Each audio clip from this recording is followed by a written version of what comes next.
So a brand new inflation number just dropped, and it's really kicking off the Trump administration's bold new economic plan. Today, we're going to break down their entire strategy from what they're calling a one-two-punch approach to lower your costs and raise your income, all the way to their huge promises on housing and taxes. All right, so first up, the news that's setting the stage for all of this. The inflation rate for November just came in at 2.7%. Now, in the economy we're in right now, that's a really significant number. And it landed just as the administration is making the economy their absolute #1 focus. And here's how President Trump reacted right away. Now, this isn't just some throwaway line. It's really the cornerstone of the entire economic agenda we're about to dig into. It signals what their top priority is, loud and clear. Okay, so that's the mission statement. But the big question is, how are they actually planning to do it? Well, the Commerce Secretary has laid out a pretty detailed strategy, and we're about to get into all of it. Their whole economic blueprint is built around this idea the Commerce Secretary calls the one-two punch. Think of it like a two-pronged attack that's playing both defense and offense at the same time. On one hand, they want to lower the cost of living, and on the other, they want to boost American incomes. The success of their whole agenda really depends on both of these parts working together. So let's dig into that first punch, okay?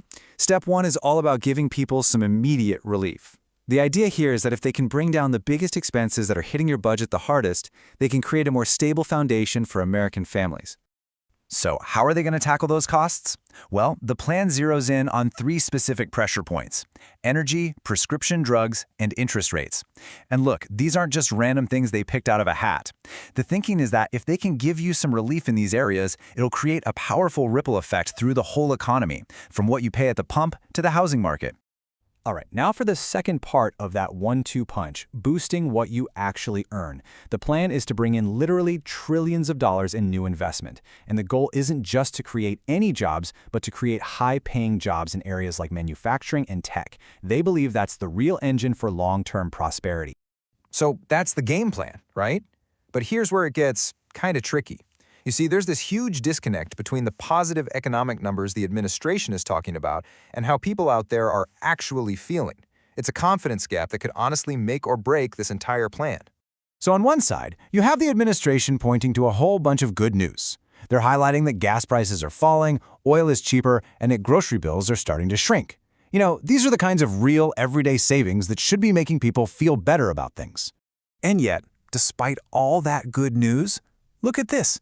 Consumer confidence has actually dropped by a pretty staggering 16% since the inauguration. When he was asked about this gap, the Commerce Secretary basically said it's because people are getting fake news instead of what he called the truth, which, raises its own questions about their communication strategy. And this whole tension, between the numbers and how people feel, it really came up around some of the president's very specific claims. For instance, when talking about drug prices, he made this really bold statement saying he had negotiated to slash prices on drugs by as much as 400, 500, and even 600%.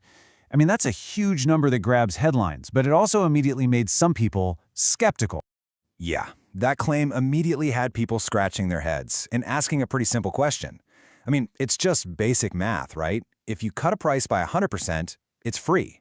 So how in the world could a price be cut by 600%? It just seems impossible. And it's a perfect example of a statement that can cause a lot of confusion.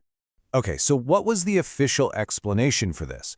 Well, the Commerce Secretary said it all depends how you look at it. He's saying, look, if a drug's price drops from $100 down to $13, that's an 87% decrease. Simple enough. But if you're starting at $13 and you want to get back up to $100, you'd have to increase the price by almost 700%. So that 600% figure, it isn't really a price cut. It's a different way of framing that price gap to make it sound, well, a lot more dramatic. All right, so we've looked at the current strategy and that interesting perception gap. Now let's look forward. The focus is shifting to 2 of the absolute biggest financial issues for Americans: housing and taxes. And this is where the administration really believes they can make a huge impact on people's lives. And wow, this right here really shows you just how big the housing challenge has gotten. When President Trump was last in office, the average age of a first-time homebuyer was 33. Today, that age has shot up to 40. That is a massive change in a very short time, and it's a huge sign of a major affordability crisis. So how are they going to fix this? Well, it looks like a 3-part attack. First, get a new Federal Reserve chairman in there with a clear mission to bring interest rates down. Second, go after all the regulations and state-level permitting rules that slow down new home building. And third, they're going to pull all these ideas together into one big, cohesive housing policy that they plan to announce early next year.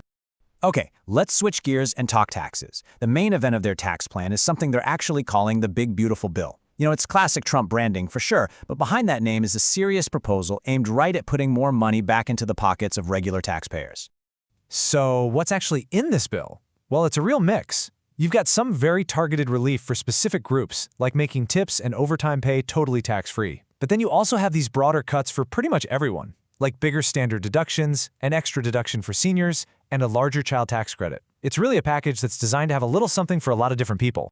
And the bottom line, what they're promising, is that the average American is going to get thousands of dollars back in their tax returns.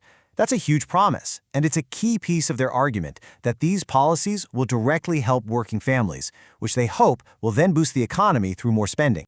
So, okay, you take all these pieces, the cost cutting, the job creation, the housing plan, the tax cuts, and you put them all together.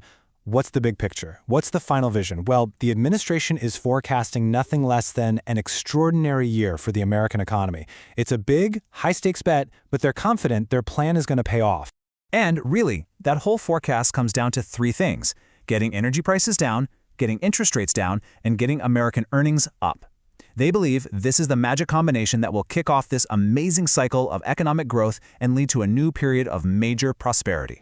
So there you have it. That's the economic plan on the table. It's a bold vision that really hangs on a couple of key things: that they can actually get interest rates to come down, and that a flood of new investment will follow to boost people's pay. So the big question here isn't just, will this strategy work? It's, can it actually close that gap between the economic numbers and how people feel, and truly deliver on the promise of a new golden age for America?